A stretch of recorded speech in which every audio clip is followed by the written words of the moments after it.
Aujourd'hui, nous allons parler de ces deux nouvelles concernant la crypto-monnaie Baby Dogecoin. Je ne sais pas si vous êtes au courant ou pas, mais ne vous inquiétez pas, quand on va en parler tout de suite. Et ce n'est pas tout. Nous allons aussi parler de KuCoin, de Tether, de WorldCoin et l'OFAC. Donc, si toi aussi tu vas en savoir plus, continue. OK?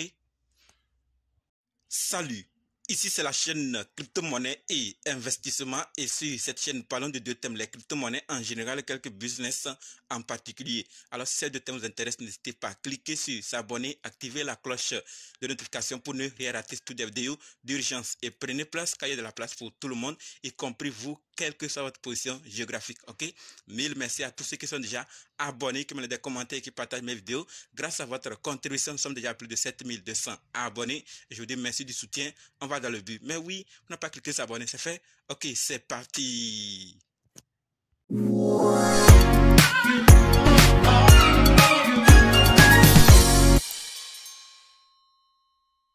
Comme dit, nous allons parler de ces nouvelles. Nous allons d'abord parler de KuCoin, ensuite de Tether, de WorldCoin, de l'OFAC et finir avec ces deux nouvelles concernant la crypto-monnaie Baby Dogecoin. Donc, restez jusqu'à la fin pour qu'ensemble on puisse découvrir ces nouvelles et prendre nos dispositions. Ok? Par rapport à KuCoin, ce que nous devons savoir, c'est que KuCoin répond maintenant en disant clairement KuCoin fonctionne bien et les actifs de nos utilisateurs sont absolument sûrs. Ok? Nous sommes au courant des rapports connexes et nous enquêtons actuellement sur les détails par l'intermédiaire de nos avocats. KuCoin respecte les lois et réglementations des différents pays et adhère sincèrement aux normes de conformité. Pour ceux qui ne comprennent pas ce qui se passe, c'est que KuCoin et deux de ses fondateurs sont inculpés pour des infractions à la loi sur le secret bancaire et des délits de transmission de fonds sans licence.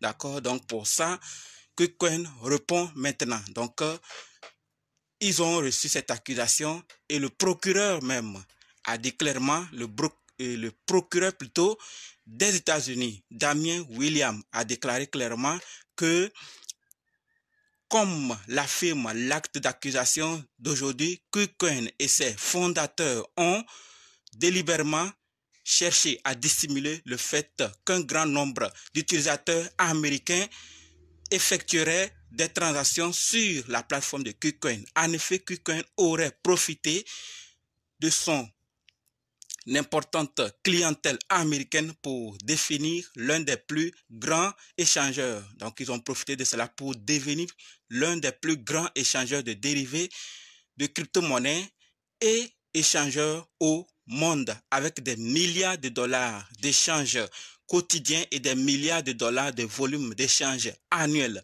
Mais les institutions financières comme KuCoin profitent des opportunités uniques offertes par les États-Unis, doivent également se conformer à la législation. D'accord? Donc, ils ont profité de cela, des opportunités, et plusieurs transactions s'effectuent sur KuCoin. Et face à cela, KuCoin veut utiliser ça pour dissimuler. Et vu les opportunités que les États-Unis offrent à cette plateforme, ou particulièrement à KuCoin, elles profitent sans se conformer. L'échangeur de crypto-monnaies comme KuCoin ne peuvent pas avoir le beurre et l'argent du beurre. L'acte d'accusation d'aujourd'hui devrait envoyer un message clair aux autres échangeurs de crypto-monnaies. Si vous avez l'intention de servir des clients américains, vous devez suivre la loi américaine purement et simplement. Donc voilà ce que on nous dit clairement par rapport à KuCoin et les autres. Donc il ne faut pas qu'ils vont profiter seulement sans se conformer. Alors que KuCoin dit clairement que nous respectons, d'accord, KuCoin respecte les lois et réglementations des différents pays et adhère sincèrement aux normes de conformité. Maintenant, pourquoi on leur accuse? Tout compte fait, c'est ce que je voulais partager avec vous. Le procureur a parlé. Il y a des opportunités que les États-Unis offrent à ces plateformes. Ils en profitent, mais ne veulent pas se conformer. La plateforme comme KuCoin dit qu'elle respecte. Qu'est-ce qui se passe? Tout compte fait, c'est l'avenir qui nous donnera de bonnes réponses. on reste abonné si ce n'est pas encore fait pour la suite. Maintenant que nous sommes informés, passons à la deuxième nouvelle qui concerne Tether. Et par rapport à Tether, ce que nous devons savoir, c'est que Tether annonce une expansion stratégique de son orientation vers l'intelligence artificielle. D'accord? Tether Data prévoit d'être le pionnier du développement de modèles d'intelligence artificielle multimodaux à source ouverte afin d'établir de nouvelles normes industrielles et de stimuler l'innovation et l'accessibilité de la technologie de l'intelligence artificielle. Donc, personne ne veut être en arrière, tout le monde veut être pionnier, tout le monde veut profiter de cette technologie et je pense qu'elle va aussi faire du long chemin. Mais il faut surtout la contrôler afin qu'elle ne puisse pas conduire à d'autres dégâts. L'accessibilité, ça serait bien. Mais si les gens ont accès et qu'ils ne font pas ce qu'il faut et prennent pour faire d'autres choses, ça risque de désorienter la mission. Voilà donc ce que je partage par rapport à Tether qui veut et qui annonce une expansion stratégique de son orientation vers l'intelligence artificielle. Passons maintenant à la troisième nouvelle qui concerne WorldCoin. Et par rapport à WorldCoin, ce que nous devons savoir, c'est que WorldCoin somme de cesser la collecte de données biométriques au Portugal. Vous vous rappelez, depuis, on en parle. On a déjà parlé de ce projet et collecte des informations, des données biométriques dans les pays qu'ils ont accès. Et on nous dit aujourd'hui que WorldCoin Sommet, d'accord, informé de cesser la collecte de données biométriques, d'accord. Une autorité portugaise de régulation des données a ordonné à WorldCoin de cesser de collecter des données personnelles pendant 90 jours. L'autorité portugaise de régulation des données, la CNPD, a déclaré qu'il existait un risque élevé pour les droits des citoyens en matière de protection des données, ce qui justifiait une intervention urgente pour éviter un préjudice grave. Plus de 300 000 personnes au Portugal ont fourni leurs données biométriques à WorldCoin. Donc, pour éviter ces dégâts graves après, des préjudices graves après, ils ont dû arrêter pour 92 jours. Peut-être qu'ils vont mettre au clair les choses et ensuite les autoriser ou quoi que ce soit. Ou bien, ils vont chercher plus pourquoi ils ont besoin de ces informations. Qu'est-ce qu'ils vont faire avec tout compte fait? C'est ce qu'ils voulaient partager par rapport à WorldCoin. Qu'est-ce qu'ils vont faire? Qu'est-ce qui va se passer? C'est l'avenir qui va nous répondre. Passons maintenant à la quatrième nouvelle qui concerne l'OFAC. Et ce que nous devons savoir, c'est que l'OFAC sanctionne 13 entités pour avoir aidé la Russie à contourner les sanctions via la crypto.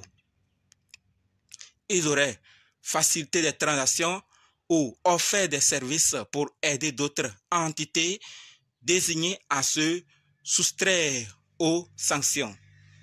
Selon Chainalysis, Next24 et BitPapa ont l'habitude d'effectuer des transactions avec des banques russes sanctionnées par l'OFAC.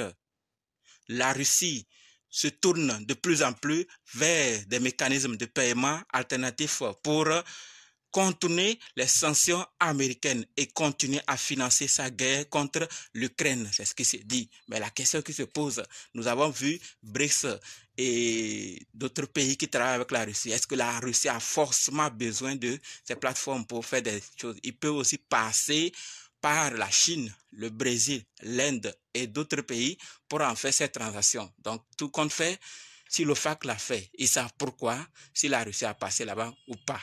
Ce que nous devons savoir, c'est ce qu'on les a sanctionnés parce qu'ils ont utilisé la crypto-monnaie, parce qu'elle autre, elle traverse les frontières. Elle n'a pas de limite, à moins que quelque chose de très, très grave ne puisse arriver. Sinon, la crypto est partout, 24 heures sur 24 et 7 sur 7 partout. Donc, elle n'a pas de problème de temps et d'espace. C'est pour ça on l'attribue toutes les accusations actuellement, criminalité et financement de sexe, tout. Parce que c'est des arguments pour juste affaiblir la légitimité, pour affaiblir la, je sais pas, la crédibilité de la crypto, de la blockchain et des technologies qui sont en train de venir. Surtout ces technologies blockchain, beaucoup de secteurs, on en utilise, mais quand il s'agit de la crypto-monnaie particulièrement, il y a problème. On a toujours toutes les accusations qui sont autour. Et tous ceux qui en utilisent et qu'on ne les aime pas ou qu'on ne les autorise pas, c'est l'occasion pour dénigrer la valeur ou la crédibilité des crypto-monnaies. Voilà donc ce que je voulais partager par rapport à l'OFAC. Je ne sais pas ce que vous pensez, mais on va se donner rendez-vous dans les commentaires. Maintenant, parlons de la crypto-monnaie Baby Dogecoin. Nous avons deux nouvelles, n'est-ce pas? Mais avant d'en parler, chers leaders, et si vous êtes intéressé à suivre la formation pratique qui vous permet d'être indépendant en crypto-monnaie, c'est-à-dire analyser, acheter, sécuriser, vendre et convertir vous-même, sachez que c'est possible. En plus de ça, si vous voulez aussi savoir comment trouver facilement les fois 10, les fois 100, les fois 1000, c'est possible également.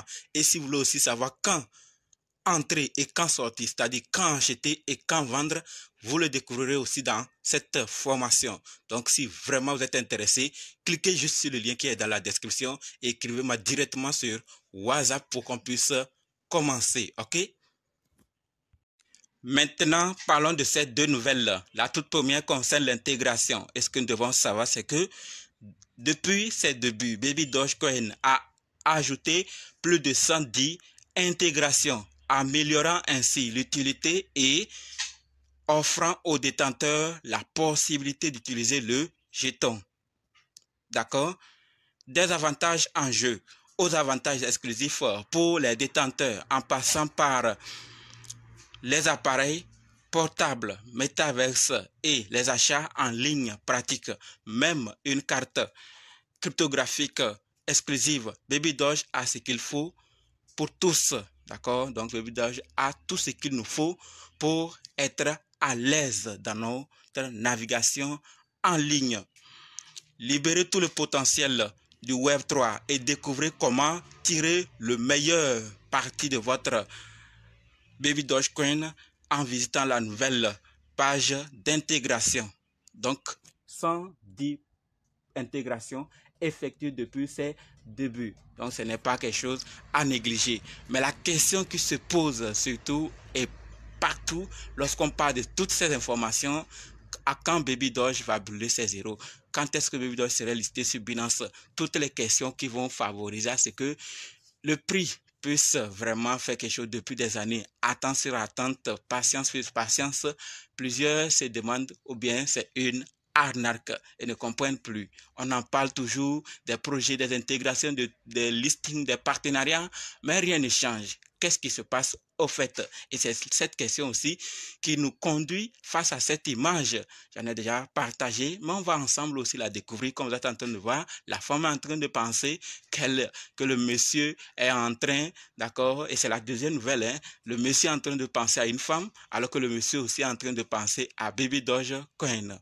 Qu'est-ce qu'il pense? Sûrement, quand est-ce que ça serait listé sur Baby Doge et Binance plutôt, ou quand est-ce que ça va brûler des zéros? Des questions se posent autour de Baby Doge et c'est que peut-être c'est ton cas également. Pas forcément avec ta femme, mais peut-être seul. Tu te demandes beaucoup de questions par rapport à Baby Dogecoin. Voilà donc ce que je voulais partager. Restons concentrés, patientons les projets de l'écosystème, utilisons-les et puisque nous avons déjà acheté, continuons à atteindre, à ce que nous puissions atteindre notre objectif. Et si quelque chose arrivait, on en profite. C'est mieux que ne pas être prêt en attendant le meilleur moment que d'être prêt avant que le meilleur moment n'arrive. Voilà ce que je voulais partager. Merci d'avoir suivi jusqu'ici. Et maintenant, on se donne rendez-vous dans d'autres vidéos dans les commentaires. N'oubliez pas de nous rejoindre sur Telegram, WhatsApp, Facebook. Les liens sont dans la description. Et pour ceux qui sont prêts pour la formation, dites simplement, je suis prêt, je veux votre formation. OK? Merci.